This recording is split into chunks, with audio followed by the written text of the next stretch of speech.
क्या कोलकाता के सरकारी अस्पताल में टेनी जूनियर डॉक्टर के साथ रेप नहीं बल्कि गैंगरेप हुआ था? क्या इस वारदात में आरोपी संजय रॉय के अलावा और भी कई लोग शामिल थे? अगर हाँ तो वो कौन लोग हैं और अब तक कोलकाता पुलिस उनका पता क्यों नहीं लगा पाई? कोलकाता में डॉक्टर के साथ रेप और फिर मर्डर, ये वारदात हुए तो वैसे कई दिन हो चुके हैं, लेकिन इस केस से जुड़े डिटेल्स जैसे जैसे लोगों के सामने आ रहे हैं वैसे वैसे इस इंसिडेंट की तरफ लोग ध्यान दे रहे हैं। फिर भी बहुत सारे ऐसे लोग हैं जिनको इस बारे में कुछ नहीं पता, और अगर पता भी है तो बस आधी अधूरी बातें। आइए आज के इस वीडियो में जानते हैं कोलकाता के फीमेल डॉक्टर के साथ क्या हुआ था उस रात, आरोपी ने कैसे दिया इस घिनौने वारदात को अंजाम, अब तक इस केस में क्या क्या आया सामने, हर छोटी से बड़ी जानकारी आइए जानते हैं।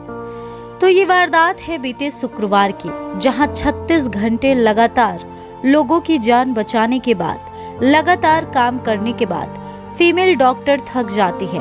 थकान की वजह से वो थोड़ा आराम करने को सोचती है और इसलिए वो शोर शराबे से थोड़ा दूर कॉलेज के सेमिनार हॉल में रेस्ट करने चली जाती है। मगर वहाँ जो उसके साथ होता है वो अनस्पीकेबल है।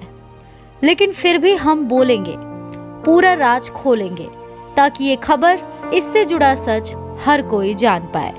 जब फीमेल डॉक्टर सेमिनार हॉल पहुंचती है तो वहां उसके साथ दरिंदगी होती है, असहनीय टॉर्चर होता है, उसका रेप होता है और फिर उसका गला दबा के उसका मर्डर किया जाता है।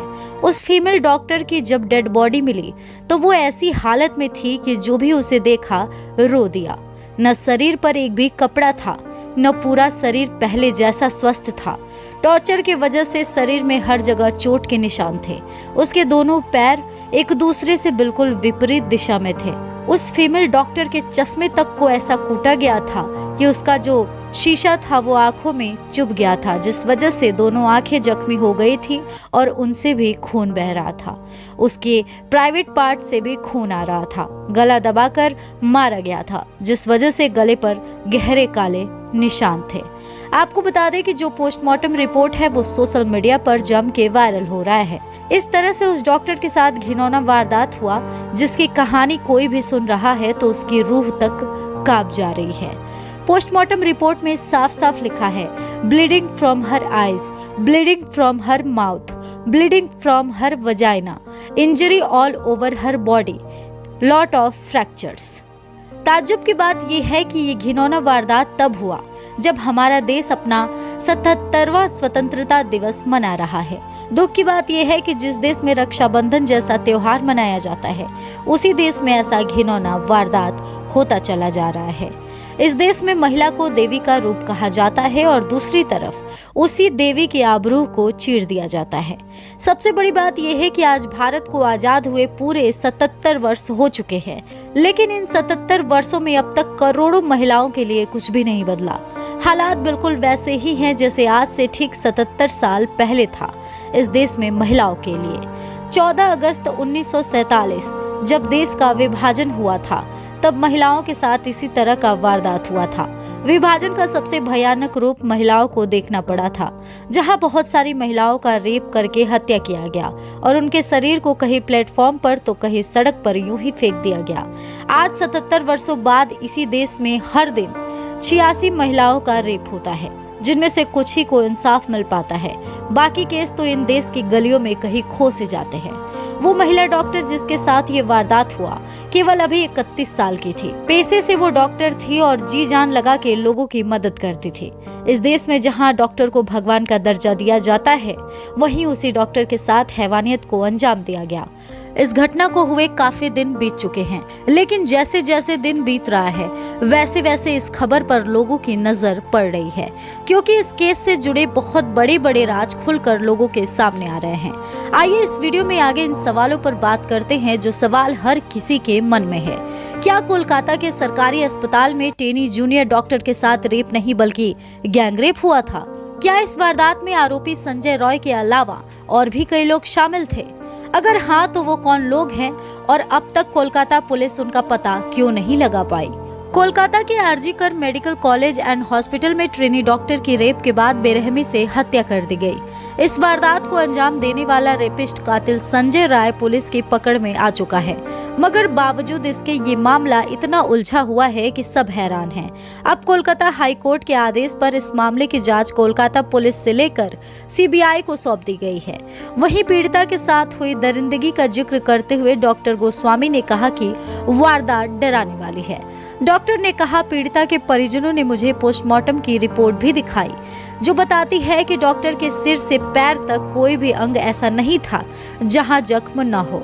आंख, नाक, होठ, प्राइवेट पार्ट, उंगली, पंजे समेत पूरे शरीर में बुरी तरह से जख्म थे। इसके अलावा पीड़िता के शरीर से 150 मिलीग्राम वीर्य पाया गया। इस मामले में कोई एक रेपिस्ट नहीं था। ऐसा लगता है कि इसमें कई लोग शामिल थे। पुलिस इस मामले में लोगों को भ्रमित कर रही है। अब तक पुलिस ये नहीं मान रही है कि इस कांड में कई लोग शामिल थे। आप देखेंगे कि रेप और हत्या की शिकार डॉक्टर के घर में बताया गया कि आपकी बेटी ने सुसाइड कर लिया है। इसके बाद जब उसके माता पिता अस्पताल पहुंचे तो वो 3 घंटे तक अपनी बेटी के शव को देख नहीं पाए। अस्पताल प्रशासन ने तो उस डॉक्टर की मानसिक स्थिति पर सवाल उठाए थे। इसके अलावा जल्दबाजी में ही पीड़िता का अंतिम संस्कार कर दिया गया ताकि कवर अप किया जा सके। अब आप सोच सकते हैं, जिस डॉक्टर ने इस तरह का बयान दिया है वो वही डॉक्टर है जो पोस्टमार्टम रिपोर्ट को बाकायदा एनालाइज किया है। आपको बता दें कि ये एक ऐसे परिवार की सच्ची कहानी है जिसने अपने जवान बेटी को खोया है, जो महज अभी 31 साल की थी और अपने करियर के पड़ाव पर आगे बढ़ रही थी। वो अपनी जिंदगी को जी रही थी, वो अपने सपनों के राह पर चल रही थी। उसका बस एक ही सपना था कि वो लोगों की मदद कर सके, ज्यादा से ज्यादा लोगों की जान बचा सके। और उसे क्या पता था कि एक दिन यही सब करना उसके लिए भारी पड़ जाएगा। परिवार ने अपने बेटी को खो दिया। ताज्जुब की बात यह है कि नग्न अवस्था में बेटी की डेड बॉडी मिली, बावजूद इसके माता पिता को बेटी के डेड बॉडी को नहीं देखने दिया गया। 3 घंटे तक माता पिता हाथ जोड़कर सिफारिश करते रहे कि उन्हें एक बार उनके बेटी को देखने दिया जाए, लेकिन वहां पर उन्हें खड़ा रखा गया बाहर ही और देखने नहीं दिया गया। 3 घंटे बाद बेटी के दर्शन मिले, वो भी ऐसे मिले जो शब्दों में बयान नहीं किए जा सकते। किसी भी माता पिता को भगवान करे ये दिन कभी ना देखना पड़े। आपको बता दें कि शुरुआती जांच के बाद पुलिस ने तो इसको सुसाइड करार दे दिया। पुलिस का कहना था कि आपकी बेटी ने सुसाइड किया है। यहाँ तक कि बेटी के मानसिक स्थिति पर सवाल भी उठाए गए। जरा सोचिए उस माता पिता पर क्या गुजरी होगी जिसने अपनी जवान बेटी को खो दिया, वो भी ऐसे हालत में। इतने घिनौने वारदात के बाद उसकी जान गई, बावजूद इसके आरोपी को पकड़ने के बजाय बेटी की मानसिक स्थिति पर सवाल उठाए गए और इसी के साथ साथ आत्महत्या बताया गया। लेकिन जब माता पिता और समाज के लोग आक्रोशित हुए और इस घटना को लेकर वो सड़क पर आए, तब जाकर पुलिस नींद से जागी और उसके बाद इस केस की जांच की गई, जिसके बाद सबसे पहले तो बॉडी की पोस्टमार्टम की गई जो कुछ और ही दास्तां बयां कर रही थी। इसके बाद उसमें से एक आरोपी को पकड़ा गया। फिलहाल कहा यह जा रहा है कि वही एक आरोपी है जिसने इस वारदात को अंजाम दिया, लेकिन पोस्टमार्टम रिपोर्ट के अनुसार कई लोग उस वारदात में शामिल थे। हो सकता है कि पुलिस केवल एक आदमी के ऊपर ये इल्जाम मर रही हो ताकि बाकियों को बचाया जा सके। वहीं इस मामले पर मृतका के पिता ने बेटी के मुआवजे को लेने से इनकार कर दिया है।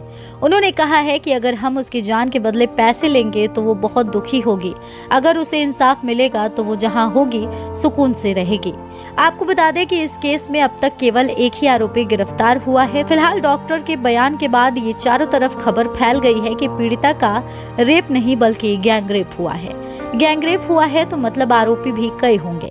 ऐसे में अब सीबीआई जांच के बाद ही पता चलेगा कि आखिरकार इस रेप में कितने लोग शामिल थे। एक बार जब सारे आरोपी पुलिस के हाथ लग जाएं तो उन्हें कड़ी से कड़ी सजा दी जाएगी। महिलाओं का रेप होता रहेगा और आरोपी जेल जाते रहेंगे और फिर वहां से कुछ साल की सजा के बाद वो छूटते रहेंगे। आखिर ये सब कब तक चलेगा?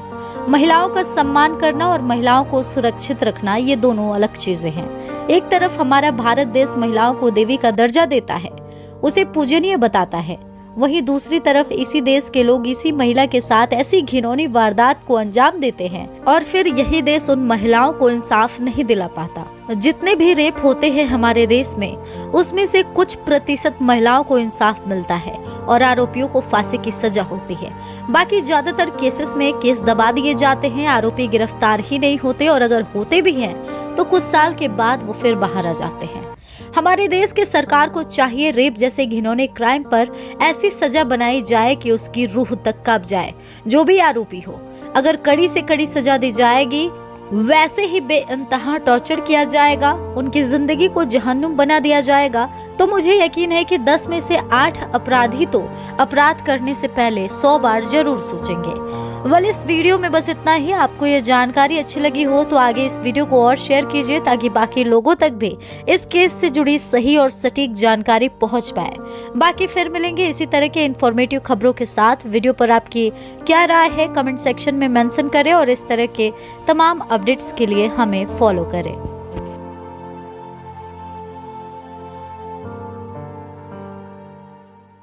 इन दिनों सोशल मीडिया के किसी भी प्लेटफॉर्म पर कोलकाता रेप मर्डर केस ही सुर्खियों में बना हुआ है। सभी को इस खबर से जुड़ा हर एक अपडेट जानने की काफी ज्यादा इच्छा है और हो भी क्यों ना। ये केवल एक लड़की की बात नहीं है, बल्कि हमारे देश में हमारे बेटियों की बात है। हमारे बेटियों के आबरू के सवाल पर बात है।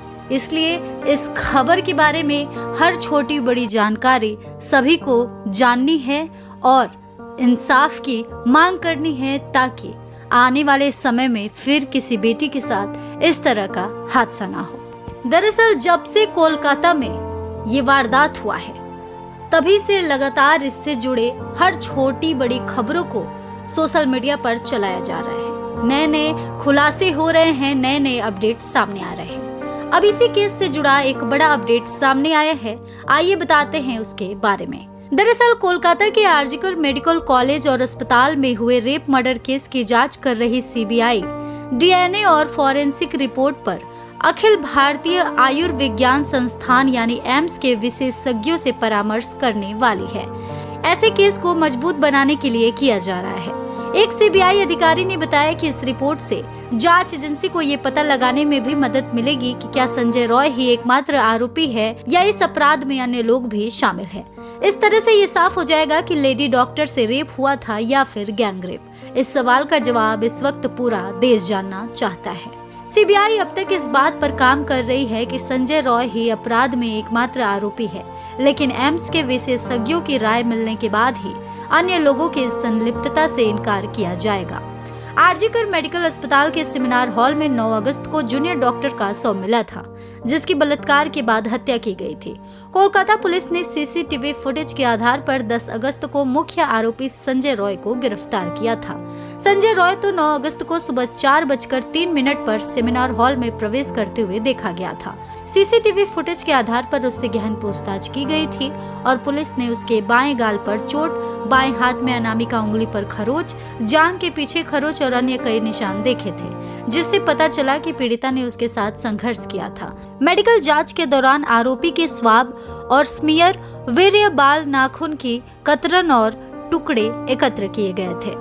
13 अगस्त को कोलकाता हाई कोर्ट ने सीबीआई जांच का आदेश देते हुए कोलकाता पुलिस से कहा था कि वो सारे सबूत और दस्तावेज जांच एजेंसी को सौंप दे। इसके बाद इस केस की जांच सीबीआई ने 14 अगस्त से शुरू कर दी थी। सीबीआई ने कोलकाता पुलिस से सभी फॉरेंसिक सबूत अपने कब्जे में ले लिए। इसके बाद मुख्य आरोपी संजय रॉय, मेडिकल कॉलेज के पूर्व प्रिंसिपल संदीप घोष, 4 जूनियर डॉक्टरों और एक सिविक वॉलंटियर का पॉलीग्राफी टेस्ट हुआ था। फिलहाल संजय रॉय जेल में है और उसके खिलाफ कई सारे सबूत हैं, जो कोलकाता पुलिस ने अपनी शुरुआती जांच के बाद सीबीआई के हवाले किए हैं। इन सबूतों में टेक्निकल एविडेंस से लेकर मौकाए वारदात और संजय के पास से बरामद वो चीजें भी शामिल हैं जिन्होंने संजय को फंसा दिया है। वारदात के बाद पुलिस को संजय रॉय का सीसीटीवी फुटेज तो पहले ही मिल गया था, जिसमें वो अस्पताल के सेमिनार हॉल की तरफ जाता हुआ दिख रहा था। इसके बाद मौके से उसका टूटा हुआ ब्लूटूथ नेक बैंड भी मिला, जिसकी पेयरिंग उसके मोबाइल फोन के साथ ही थी। ये भी उसके पकड़े जाने की एक अहम वजह साबित हुई। इसके अलावा भी 9 अगस्त की रात 8:30 से 9:45 तक फॉरेंसिक एक्सपर्ट्स ने मौकाए वारदात से करीब 40 मिनट ज्यादा एग्जिबिट्स यानी नमूने इकट्ठा किए और इनकी बाकायदा वीडियोग्राफी की गई। ये सारे सबूत इस बात की ओर इशारा कर रहे हैं कि संजय मुख्य आरोपी है। सबूत इकट्ठा करने की इस प्रक्रिया के दौरान पुलिस ने कई स्वतंत्र गवाहों और डॉक्टर्स के बयान को भी दर्ज किया है। जब पुलिस ने संजय रॉय को 9 अगस्त को गिरफ्तार किया तो उसके शरीर पर पिछली रात ट्रेनी डॉक्टर के साथ की गई मारपीट और ज्यादती के निशान मौजूद थे। इस दौरान पुलिस ने संजय रॉय का मेडिकल टेस्ट करवाया। पुलिस ने मजिस्ट्रेट के सुपरविजन में संजय के मोबाइल फोन का सारा डाटा इकट्ठा किया। इसमें वारदात के वक्त उसके मोबाइल फोन की लोकेशन का आरजीकर अस्पताल के इमरजेंसी बिल्डिंग के आसपास होने की बात भी साबित होती है। इसके अलावा वो जहां से ट्रेवल करके यहां पहुंचा और जहां जहां रुका वो सब मोबाइल फोन में दर्ज है। इसके अलावा सीसीटीवी फुटेज तो है ही। पुलिस को उसके मोबाइल फोन से उसकी गर्लफ्रेंड की प्राइवेट तस्वीरें भी मिली थी। इसके साथ कुछ अजीबोगरीब पोर्न वीडियोस भी हाथ लगे थे। इन्हें आम इंसान नहीं देख सकता, ये ऐसे वीडियोस थे। ये वीडियो रिश्ते नातों से परे बेहद हिंसक हैं। ट्रेनी डॉक्टर की लाश और आसपास की कुछ चीजों पर फिंगरप्रिंट के निशान भी मिले हैं। इसके अलावा वारदात के दौरान पहने गए उसके कपड़े, इनर गारमेंट्स, चप्पल में मौजूद ट्रेनी डॉक्टर के खून के निशान सब कुछ पुलिस के पास है। संजय के ब्लड सैंपल भी मौके पर मिले खून के कुछ धब्बों से मैच कर रहा है। ये संजय के खिलाफ बेहद अहम सबूत है। इसके अलावा कोलकाता के श्याम बाजार इलाके में मौजूद एक बैंक के सीसीटीवी कैमरों में कैद संजय की कुछ तस्वीरें उसके मूवमेंट की तस्दीक करते हैं। इन्हें भी पुलिस ने सुरक्षित रख लिया था, जिन्हें अब सीबीआई के हवाले कर लिया गया है। अब सीबीआई ये जानने के लिए एम्स के एक्सपर्ट की मदद ले रही है कि इस वारदात को अकेले संजय ने ही अंजाम दिया या फिर कोई और भी उसके साथ गया था। ये थे वो तमाम सबूत जो संजय रॉय के खिलाफ पेश किए गए हैं। इन तमाम सबूतों को मद्देनजर रखते हुए ये जानना बहुत आसान हो गया है कि संजय रॉय जो है वो मेन कल्प्रिट है, वो मेन आरोपी है। उसका बहुत मुख्य योगदान रहा है इस कांड में। लेकिन बहुत सारे सबूत ऐसे भी हैं जो रेप नहीं गैंग रेप की तरफ इशारा करते हैं। तो अब गैंग रेप है या रेप है, इस बात का पता लगाने में सीबीआई जुटी हुई है। जैसे ही ये बात पता चलेगी कि गैंग रेप है या रेप है, उसी के तहत आरोपियों को खोजा जाएगा और उचित कार्रवाई करके उन्हें उचित सजा सुनाया जाएगा। इस खबर पर आपको क्या कहना है? आप कातिल को कौन सी सजा देना चाहते हैं? अपनी राय कमेंट में जरूर बताएं और इस तरह के तमाम अपडेट्स से जुड़े रहने के लिए करारा न्यूज डे एंड नाइट को सब्सक्राइब करना ना भूलें।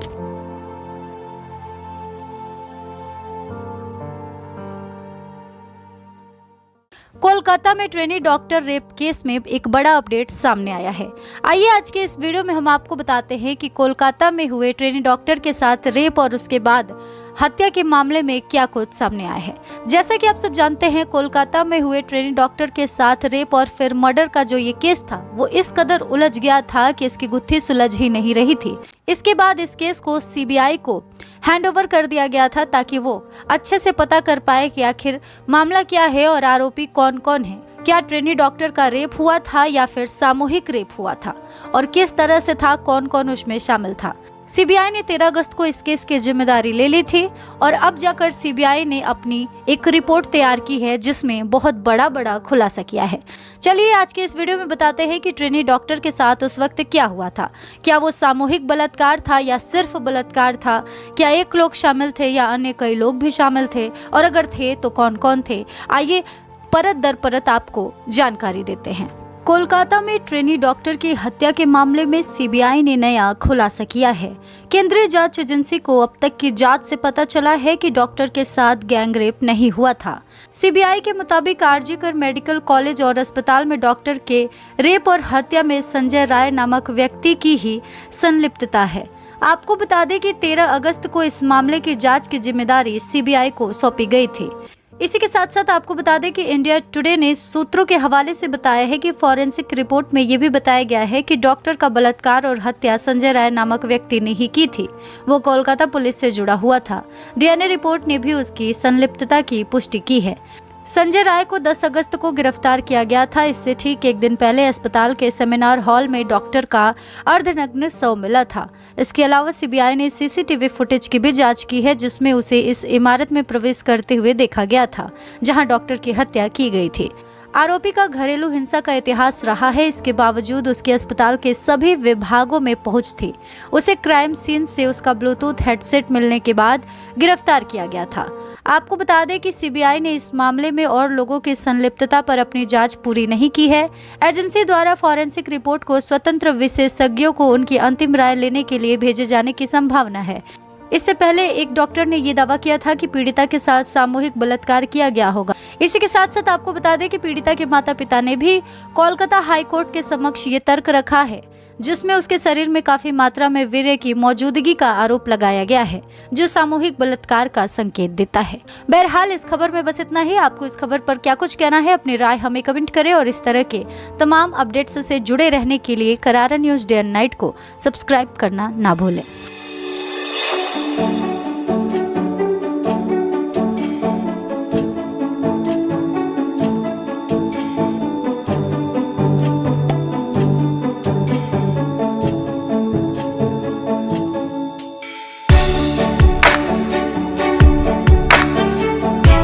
एक माँ अपने बच्चे का हमेशा पक्ष लेती है, पर क्या हो जब बच्चा अपराध के हर सीमा को लांघ जाए और उसके बाद भी उसकी माँ उसी का पक्ष ले, तो ये सही होगा या गलत होगा?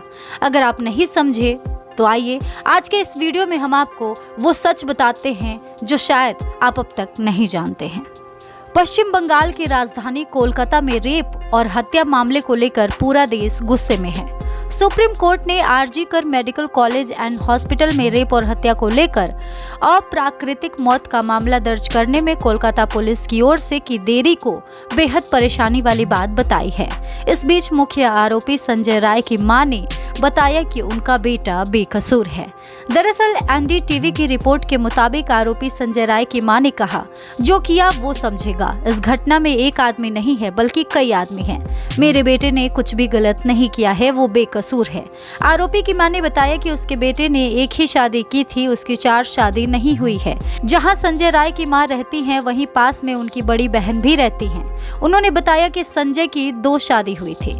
उन्होंने कहा कि रेप और हत्या के मामले की जानकारी उन्हें टीवी के माध्यम से मिली।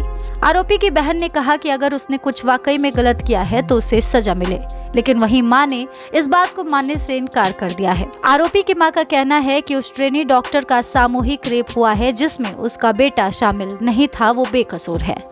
कोलकाता रेप मामले के मुख्य आरोपी संजय राय को शुक्रवार 13 अगस्त 2024 को सियालदह कोर्ट में पेश किया गया था, जहां उसे 14 दिन की न्यायिक हिरासत में भेज दिया गया। इससे पहले सीबीआई की टीम ने मुख्य आरोपी के साथ साथ आरजी कर मेडिकल कॉलेज एंड हॉस्पिटल के पूर्व प्रिंसिपल और 4 डॉक्टर के पॉलीग्राफी टेस्ट की अनुमति मांगी थी, जिसकी इजाजत गुरुवार 22 अगस्त 2024 को दे दी गई थी। सीबीआई की टीम अब तक ट्रेनी डॉक्टर के रेप मर्डर केस में 73 लोगों से पूछताछ कर चुकी है। सीबीआई को इस बात का शक है कि संजय राय और पूर्व प्रिंसिपल संदीप घोष ने अब तक जो भी बयान दिया है वो पूरी तरह से सही नहीं है। सुप्रीम कोर्ट में चीफ जस्टिस डीवाई चंद्रचूड़ की अध्यक्षता वाली बेंच इस मामले की सुनवाई कर रही है। चीफ जस्टिस डीवाई चंद्रचूड़ की अध्यक्षता वाली 3 जजों की बेंच ने कहा, मामले की सूचना मिलने से लेकर रिपोर्ट लिखने तक पुलिस ने हर बात में ढिलाई बरती है, यहाँ तक कि घटनास्थल को भी सुरक्षित नहीं किया गया है। आपको बता दें कि ये केस अभी तक पूरी तरह से सुलझा नहीं है। अभी कल तक सीबीआई के रिपोर्ट के मुताबिक ये कहा गया था कि ट्रेनी डॉक्टर का सामूहिक रेप नहीं बल्कि एक ही बार रेप किया गया है और वो एक ही इंसान के द्वारा किया गया है जिसका नाम है संजय राय, वही मुख्य आरोपी है। लेकिन आज उनकी मां की तरफ से कोई दूसरा बयान आता है, बहन की तरफ से कोई दूसरा बयान आता है, लोगों की तरफ से कोई तीसरा बयान आता है। तो अब क्या ही कहा जा सकता है? इस मामले को लेकर शायद अभी भी उस तरह से जांच नहीं की जा रही है जिस तरह से होना चाहिए। शायद प्रशासन इस मामले को गंभीरता से ले ही नहीं रहा। अभी भी लोग इस हादसे से गुस्से में हैं और उनका परिवार अभी भी सदमे में है, जिनके साथ ये दुर्घटना हुआ, ये भयानक हादसा हुआ जो इस दुनिया को छोड़कर जा चुकी है। आपको बता दें कि अभी भी लोग धरना प्रदर्शन कर रहे हैं, अभी भी लोग कैंडल मार्च निकाल रहे हैं, अभी भी लोग इंसाफ की मांग कर रहे हैं। लेकिन कानून इतना देर क्यों कर रहा है? आखिर कब इस मामले की स्पष्ट रूप से जांच की जाएगी? कब सच सामने आएगा? कब आरोपियों को पकड़ा जाएगा? इस बात की सटीक जानकारी कोई भी नहीं दे रहा है और इस पे चुप्पी साधे हुआ है। बहरहाल इस वीडियो में बस इतना ही। इस खबर पर आपकी क्या है राय, हमें कमेंट सेक्शन में जरूर बताएं और इस तरह के तमाम लेटेस्ट अपडेट्स के लिए हमें फॉलो जरूर करें।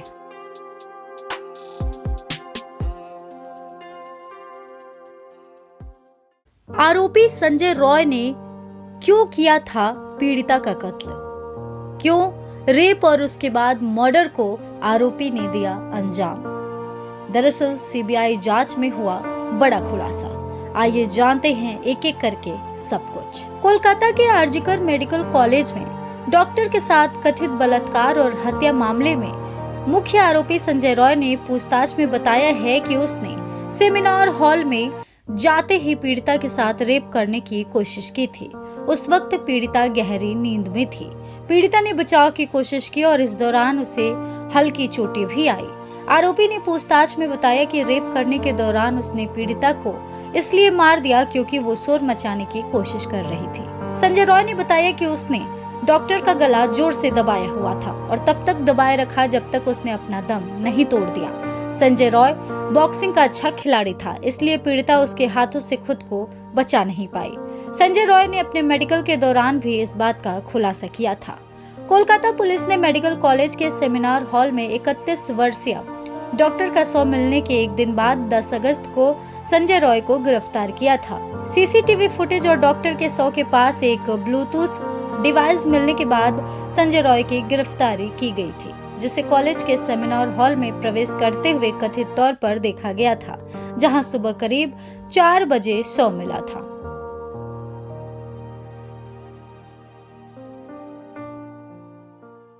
कोलकाता रेप केस में मुख्य आरोपी संजय रॉय ने सीबीआई को पॉलीग्राफी टेस्ट के दौरान क्या बताया, ये एक बड़ा सवाल है।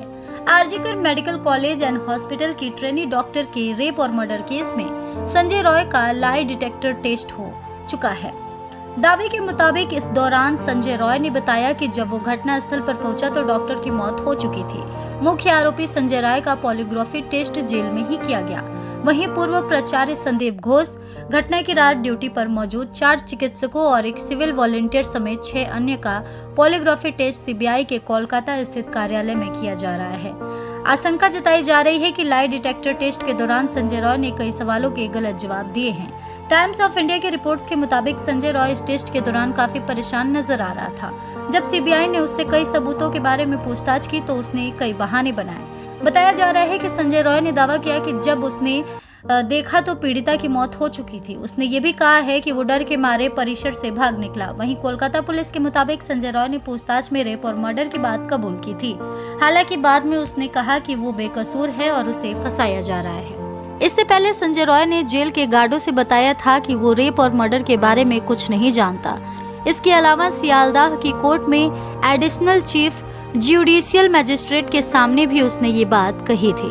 हालांकि सीबीआई और पुलिस को उसके निर्दोष होने के दावे में विसंगतियां मिली। एक अधिकारी ने एचटी को बताया कि वो जांचकर्ताओं को गुमराह करने की कोशिश कर रहा था। अधिकारी ने कहा कि वो अपने चेहरे पर चोटों और अपराध के समय परिसर में मौजूदगी को लेकर उसके पास कोई स्पष्टीकरण नहीं है। बता दें कि ट्रेनी डॉक्टर का शव अस्पताल परिसर के सेमिनार हॉल में पाया गया था। इसके बाद से देश भर में बवाल मचा हुआ है। देश के तमाम शहरों में डॉक्टर सुरक्षा की मांग को लेकर प्रदर्शन कर रहे हैं। फिलहाल केस की जांच सीबीआई कर रही है। आपको संजय रॉय के तमाम बयानों पर क्या कुछ कहना है? आपको कौन सही कौन गलत लगता है? क्या सच क्या झूठ लगता है? अपनी राय कमेंट में जरूर बताएं और इस तरह के तमाम अपडेट्स से जुड़े रहने के लिए हमें फॉलो जरूर करें।